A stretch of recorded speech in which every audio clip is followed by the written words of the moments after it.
Good evening to you all. I welcome you once again to our virtual teaching. Today we are looking at the role of the Mande-Dyula in the conduct of trade in West Africa. Now we are basically looking at West Africa.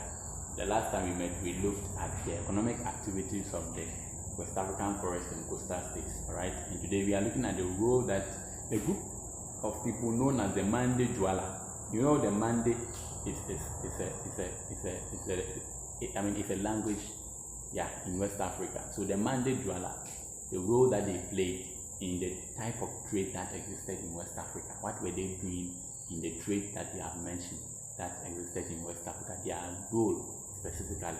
That is what we are going to look at. So first of all, we look at who are these Mande-Dyula and where did they come from and what was their role in the trade in West Africa. So let's take a look at our objectives. We should be able to discuss the role of the Mande-Dyula in the conduct of trade in West Africa. What were they doing in the trade that existed in West Africa? But before that, as I said, let's take a look at who the Mande-Dyulas were. Now, who were the Mande-Dyulas? So, the Mande-Dyulas were the converted African Muslims of Soninke and Mandingo origin. So, they were from Soninke and Mandingo. Soninke, we said, were the people who founded the ancient Ghana Empire, right? Yes.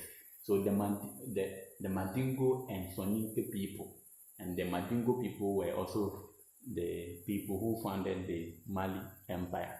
So the Mandingo and then the Soninke origin, they were Africans, and they had been converted to Islam. Alright, and don't forget the Western Sudanese states were converted to Islam as a result of their contact with the Berbers. So basically, they were the Africans who had been converted to Islam, and they came from Soninke and then Mandingo, that is the Western Sudanese area. These people were normally found between the forest belt and the Western Sudan, yes, and they were aggressive roving traders from the upper Niger area in the Western Sudan. So they were also engaged in trade as a result, and that is the picture of them as you have seen there. So now that we know something little about who the Mande-Dyulas were, let's quickly go and look at their role that they played, alright, in the trade in West Africa. And don't forget, they were also traders.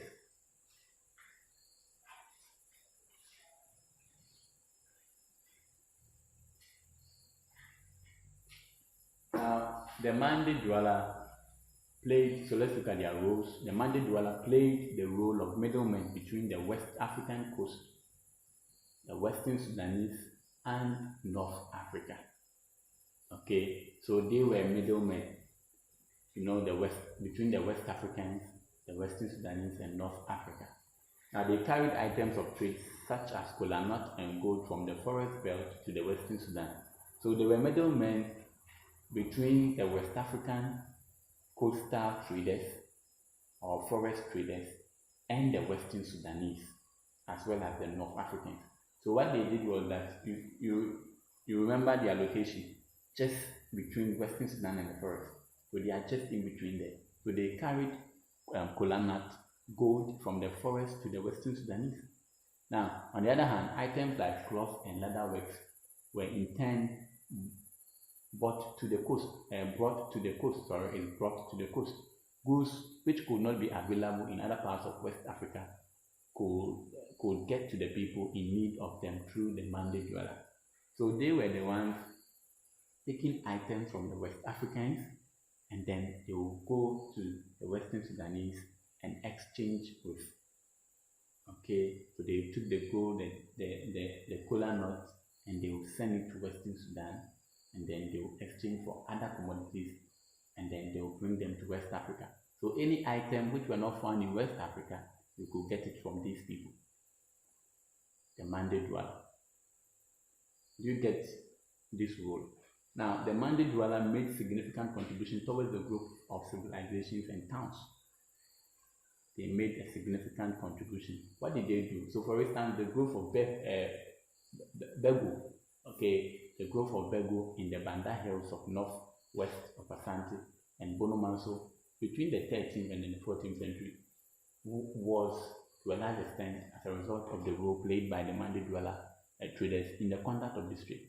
Their involvement in the trade gave a great deal of publicity to Bego and Bonomanso, as many traders came to trade with the people. So we are saying that they contributed immensely towards the growth of certain towns and civilizations. And Bego had been Ghana's famous trading towns before even the coming of the Europeans. These Cape Coast and Elmina that you hear came out as a result of the coming of the Europeans. Prior to the coming of the Europeans, Bego in the Banda Hills, the northern region, was very famous. Bonomanso was also very famous towns in Ghana, mainly all because of these Mande-Dyula people. These towns were famous because of trade, and who were engaged in the trade? It was the Mande-Dyula. So we are saying that a lot of people were drawn into these towns because the Mande-Dwellers were in these towns trading, and so they, in a way, contributed to the growth of certain civilizations. Let's look at more of their contribution. The growth of cola trade in Salaga was mainly due to the participation and involvement of the Mande-Dyula in the trade between the forest belt and the Western Sudan. So the Western Sudanese people needed, of course, cola nut, and cola nut trade was very, very, very popular in Salaga markets. Those who know northern region, the trade in cola became very important. What we call in local language bisi. And we are saying that the development of that cola trade in Salaga was mainly as a result of the participation or the involvement of the Mande-Dyula. Now, we are saying that Salaga became a well-known market center in West Africa. All these market centers were before the coming of the Europeans. They were very famous. One benefit of the trade was that it boosted population expansion in Salaga. This was necessitated by the influx of settlers to Salaga and its environs. So this cola trade made Salaga one of the most biggest. So you could be asked, mention any 4 or 3 market centers in Ghana before the coming of the Europeans. You should not forget the Salaga market, the Bego township, the Bonomanso towns that were well known for trade. These towns were there, and we are saying that it was as a result of the Mande-Dyula's involvement in that trade that aided the towns to grow, or the cola town to grow. Another important role of the Mande-Dyula in West African trade was that it led to the emergence of northwest trade routes, and this trade route was from Kumasi, and it passed through Kintampo to Bondu in the Ivory Coast, to Daliaso and Ouagadougou in Burkina Faso, through Jane and Timbuktu in Western Sudan.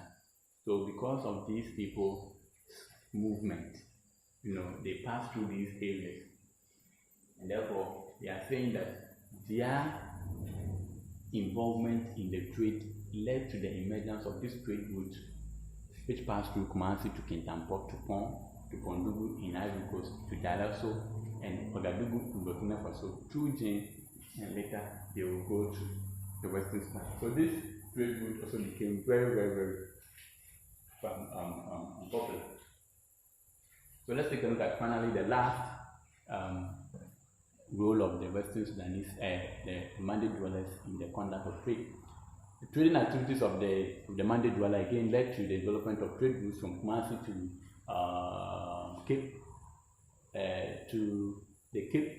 the coast of Ghana and southeastern Ivory Coast. So because of their activities, there was more trade routes, developing where people passed to trade. The most outstanding among them was the western route, which ran from Kumasi to Seshu and Nzima. So if you know these areas, you will know what we are talking about, and ended at Zambasa in Ivory Coast. Okay. Next was the southwest route that started from Kumasi. It passed through Denchira passed through Wasa, passed through Ahanta, passed through Sekendita Prade, and ended at Butri. All these trade routes were very famous, of course, places that the traders passed in their attempt to sell their produce. So with this, we'll bring our discussion today to an end. This was a WASSCE question, May-June 2017, the role that the Mande-Dyula played. I hope when it comes to your time, you will be able to answer it and answer it properly. Let's meet again some other time. Have a nice day. Bye.